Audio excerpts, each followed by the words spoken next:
If you're looking to enjoy the holiday season but stay on top of your health and fitness goals, don't look any further. This video is for you.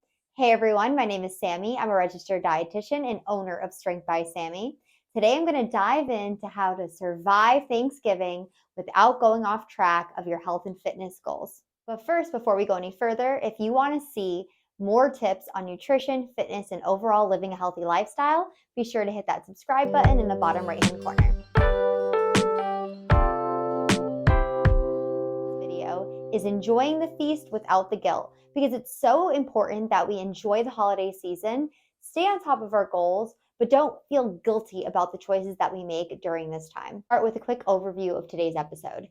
I'm going to talk about how to have a guilt-free holiday. There are so many emotions that occur during the holiday season, and the last thing you want to do is feel guilty about eating a piece of pie on Thanksgiving with your family. I'm going to share some tips on how I have guilt-free meals and make sure that they fit my goals, but also enjoying some social time with loved ones. Next, we're going to talk about why people fail during the holiday season. This is like the second time of year, number one being summer, when people just start to fall off track. And this does not need to be the case. It's very easy to stay on track, but you have to have a plan. And this is going to go into the next part of the video. I'm going to talk about how to plan ahead for the holiday, both training and nutrition recommendations to keep you on track of your goals. And finally, I'm going to go over what to do if your entire plan fails. Don't worry, it's not going to ruin your hard work. I'm going to give you a solution. So let's get right into this. So what do I mean by a guilt-free holiday? During the holiday season, there's just so many emotions all over the place between seeing loved ones you haven't seen in a while, maybe not being able to be with your loved ones. There is tons of festivities between parties, dinners, obviously Thanksgiving's around the corner. So there's just a lot going on. And the last thing you want to do is feel guilty about some of the behaviors you may have had at a social event. So we're going to use Thanksgiving for this video because obviously that's what's up and coming. And I want you to be able to go this holiday season having that piece of pie that you love, maybe a cocktail or two, and waking up the next morning not feeling like you need to go run a marathon, get to the gym, or starve yourself because you feel guilty for what you had the night before. Instead, we're going to create a plan that's going to help you stay on track and allow you to have the things that you love without overdoing it. Unfortunately, our society has tied so much emotion into bad foods and good foods, which I personally actually eliminate completely out of my vocabulary. Instead, I like to use fun foods or sometimes foods to replace what people would call unhealthy. So essentially, we have foods that are calorie dense. Obviously, we have like cookies, ice cream, things that provide us with really high calories, but not a lot of nutrients. And then we have nutrient dense foods such as like fruits, vegetables, whole grains, lean meats, etc. Now, let's eliminate that negative association with the food and just kind of think of them as like this I eat sometimes. It's not maybe the most nutritious, but I can have it in my diet every once in a while. And if you're eliminating something that you absolutely love because you know it's a little bit more calorie dense, I promise you it's not going to work in the long run. Eventually, you're going to crave that item and you're probably going to overdo it when you do. But instead, we will call them our sometimes food and we'll have them on special occasions such as Thanksgiving. Eliminating this emotion tied to the food that you're eating is going to help eliminate some of that guilt. If you don't think pie is bad, you're not going to associate guilt the next day for having a piece of it.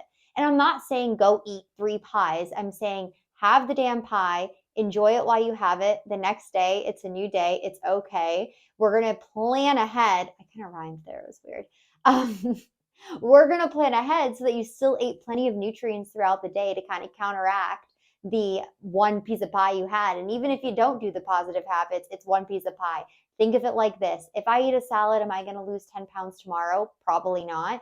If I eat a donut, am I going to gain 10 pounds tomorrow? Probably not. So don't associate that negative feeling towards just one type of food. It's more about sometimes foods, and then we have our nutritious, dense foods, which are what we want to choose most of the time. And this kind of brings us into our next point, which is why people fail during the holiday season. And I can tell you right now, most of the people that fail during the holiday season is because they don't have a plan. They go into the holiday season, they go, I'm just going to stick to just the veggies and the meat, and I'm not going to have anything. And then they get there, they're starving because they didn't eat all day. And of course, they start, oh, I can have some appetizers. I'll just have some like cheese and crackers. That's not a big deal. but they're starving. So you're going to overdo it with the cheese and crackers, and you're probably going to overdo it with the chips and dip. And then by the time the meal comes around, you justify, well, I didn't eat anything today, so I'm going to have half my plate be mac and cheese, the other half be some mashed potatoes. And by the time you get to the meat and the veggies, you're so full you can't eat them. Then you tend to have a few drinks. Once drinks are going, you're like, yeah, at this point, who cares what I'm eating? So again, no plan at all. And it's okay to eat the foods that I mentioned, but it's about having proper portion sizes and making sure you're still prioritizing true nutrient dense foods earlier on in your meal, because that's going to keep you full longer. So let's just get right into planning on what you should do. Now, these are just tips and recommendations. You can take ones you like, you can leave the ones you don't. We're going to start with movement and physical activity. So I highly recommend, before the craziness of Thanksgiving gets the best of you, get a workout in the morning. Go for a run, go for a heavy lift. Guess what? If you go for a heavy lift, you're going to utilize all that food you're eating later on in the day for that workout to recover your muscles. I personally am going to hit a nice heavy leg day on Thanksgiving. I'm actually also running a race, but that's besides the point. The timing just didn't line up well. So just get kind of some type of activity in the morning, first thing when you wake up, when you know things aren't crazy. If you plan your workout later in the day, I promise you will not get it in. The time will get the best of you. You realize you're behind on your cooking. And at the end of the day, you'll be like, oh, I never got my workout in. So get some type of movement in. It's going to definitely just help with how you feel going into the holiday. Next, I recommend going for a walk after you have a meal. Movement after eating is great because it kind of gets your digestive tract going. When people are constipated, typically we recommend fiber, water, but movement. Movement gets the gut moving. And going for a walk with your family could be a great way. Instead of just sitting around and drinking, go for a walk with your family and loved one. It doesn't have to be anything crazy. Just after you have your meal, before you guys have desserts, go for a 10-15 minute walk. And then you're getting 2 exercises in one day, and you're going to feel great about getting that movement in.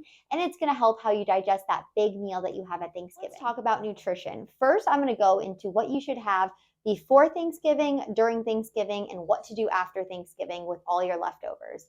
Starting off with before.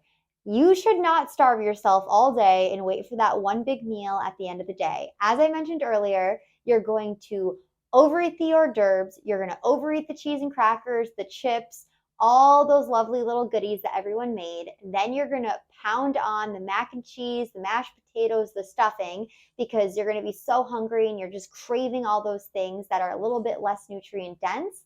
And then you're not going to eat any protein, and you're going to be way under your protein for the entire day. But have a high protein breakfast. It could be eggs, egg whites, turkey bacon, chicken sausage, a bagel, avocado toast. Have some high protein meal to start your day that's going to keep you feeling full in the morning while you're doing whatever you have to do before that big dinner later on at night. And it's going to make you have better food choices later on in the day. Next, depending on what time your meal is, you might have another meal before you have dinner. If your dinner's at like 2 o'clock, you're probably not going to eat much between breakfast and then. Personally, I eat a lot throughout the day, so I'm probably going to have another meal. Again, this is going to be a high protein meal. So I might have like some chicken and veggies with some rice. I might pull back a little bit on my carbs in my breakfast and my lunch because I know I'm going to have a bit more carbs with dinner. But personally, I'm not someone who has to restrict carbs, so I will probably divvy it up pretty evenly. Now, during Thanksgiving, what do I recommend? First and foremost, I've said it 3 times now, do not fill up on the appetizers. They're usually just calorie dense. You don't really love them. You're just eating them because you're so hungry. But if you're planning ahead and you're eating those 2 meals before, you're going to eliminate some of that hunger when you get to that Thanksgiving meal. Next, we're going to create a balanced plate. So you're going to take some vegetables, you're going to take some carbs, you're going to take some protein, and fat is going to be in all of it, don't you worry. So I might take some roasted Brussels sprouts, some roasted green beans, have a quarter of my plate be like the mac and cheese or my mashed potatoes, or maybe a slice or 2 of bread, and then I'm going to have about a third of my plate or a quarter of my plate be the protein. So turkey, ham, prime rib, whatever the heck your family makes, you're going to have a nice big chunk of protein. So having the veggies, the carb, and the protein is going to balance your plate pretty well. It's going to keep you feeling full. It's going to keep you feeling satisfied, and you're going to enjoy the things that you love. you're not restricting and eliminating the mac and cheese. You're enjoying it with other things that are a little bit nutritious. So you have some of your sometimes foods, and then you have a lot of your nutrient dense foods to fill that plate out pretty balanced. I also recommending take a little bit smaller portion. Your eyes might be bigger than your stomach in that moment. So take a smaller portion size of everything. Eat that, wait 10 to 15 minutes, see how you feel. If you're still hungry, then go get seconds. That's not a problem at all. But don't overload your plate, and then you're going to feel that big slump at the end of the day from just overeating in one sitting. It's also going to eliminate you wanting to go for that walk after your big meal. Next, let's talk about drinking. So obviously people drink during the holiday season. This is totally normal. I recommend sticking to lower calorie beverages. So this might be like a vodka soda, a gin and tonic, using maybe like a sugar-free cranberry if you're making some kind of mixed drink. And I also recommend drinking water between each beverage. By including that water, you're going to help rehydrate yourself, which isn't going to get you a little too tipsy without overdoing it, but still enjoying a few cocktails at a social gathering. Next, we're going to talk about dessert. Now, don't just completely eliminate and avoid dessert. I recommend picking something that you love, having a normal portion of it, and enjoying it. Or you can do maybe like half portions of a few different things if you want to taste test different items. Or if you're really, really full, just save the dessert for tomorrow. It's okay. You don't need to feel like you have to overstuff yourself. That is like my least favorite feeling when it comes to eating, especially on Thanksgiving, is feeling like I'm overdoing it. Like I personally have 2 Thanksgivings I have to go to. And so I'm just going to have smaller portions at each so that I don't get that overwhelming fullness that makes you feel fatigued, run down. You don't want to do anything. And honestly, you feel like crap. Like who likes that feeling? So I recommend just kind of postponing the dessert, seeing how you feel, having a little bit of what you love, and that is that. And that's your Thanksgiving dinner. Now, what do we do after Thanksgiving when we have a million leftovers? Don't worry, I got you. So with those leftovers, we're going to use them for meal prep. Great way to use them. You're going to use your protein as your protein. So your turkey, your ham, your roast beef, use that for turkey sandwiches. Use it for maybe meal prep Thanksgiving dinner for the week. You don't have to use it all in one sitting, and don't feel like you need to just force feed yourself until everything is gone. Instead, freeze stuff that you know you're not going to use within the next week. Guess what? It won't go bad. Or utilize it for your lunches or dinners. Then you're going to meal prep with those extra veggies, and then obviously your carbs. Boom, meal prep's done for the week, and you're utilizing the Thanksgiving leftovers. It's a great way to kind of get the most out of that Thanksgiving dinner and enjoying it throughout the week. Some other nutrition tips I recommend: if you know you're going to a house that really doesn't eat vegetables, that is my family's house. I'm the black sheep of the family that eats vegetables. Guess what I'm bringing? A vegetable dish. I'm bringing a broccoli salad because my family doesn't know what a vegetable is, I swear. I love them to death, but they don't eat vegetables. And I want to make sure I have some nutrients in my meal. So bring a veggie dish. Obviously, there's probably going to be protein. Typically, I also will bring a protein focused dish, but that's a great way to make sure you have something that's a little bit more nutritious in that meal. So let's do a quick recap on your plan. First, you're going to wake up, you're going to go work out, you're going to have a heavy lifting session so that you can utilize all those calories later to help recover your muscles. Next, you're going to have a high protein breakfast, possibly lunch, depending on what time your Thanksgiving dinner is at. Then you're going to make sure when you get there, you bring a healthy dish if you know there's not going to be one. You're going to kind of skip the appetizers unless there's something that you love, then enjoy some of that. When you create your plate, you're going to have proper portion sizes, and you're going to balance it with vegetables, proteins, and carbs. You're going to wait 10 to 15 minutes, see how you're feeling before you have seconds. We're going to go for a post Thanksgiving dinner walk to kind of get the gut moving and get digestion going.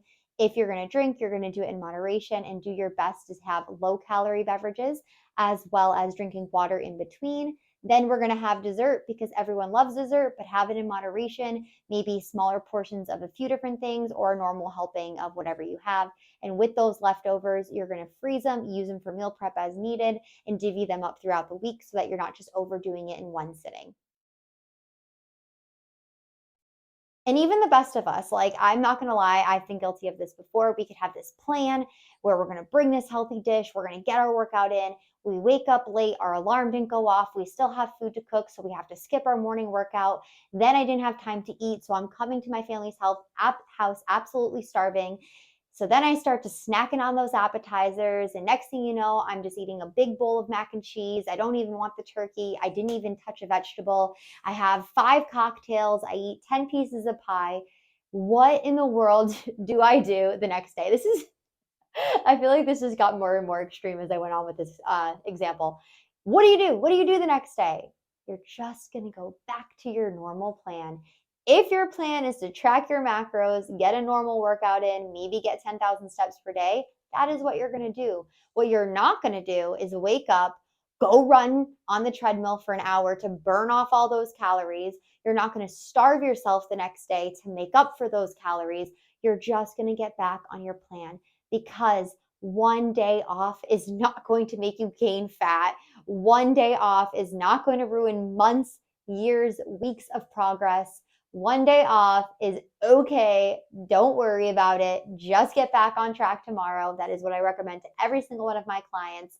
And it's the best way to develop a healthy relationship with food. As I mentioned before, it eliminates a lot of that guilt. So worst comes to worst, everything goes wrong, you don't follow it, just get back on track tomorrow. It's one day of the year. Okay, and that is all I have for you on how to enjoy the feast without the guilt. If you like today's video or want to see more content on nutrition tips, exercise tips, and overall living a healthy lifestyle, here are my other social media networks. I also have a blog coming very soon. Be sure to hit that subscribe button and stay tuned next week for another video. Have a happy Thanksgiving.